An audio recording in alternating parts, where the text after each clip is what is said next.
Hello everyone. Today we are going to learn how to make Navbar stay in one place even after scrolling to the bottom.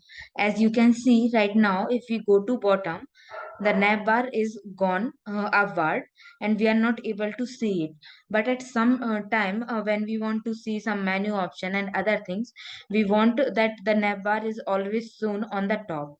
So to make it with the help of CSS, we will be applying some properties. So I will show you here in Visual Studio Code with the help of CSS. So first what we need to do, we will declare a class for this navbar div. Now I'm going to take this class as sticky. Okay. Now we will go here and we will take this class, as you can see. Now I will apply some properties. So what we are going to apply here is position. So when we use position, then we will make it fixed. So once we make it fixed, the navbar will be fixed. You can see this.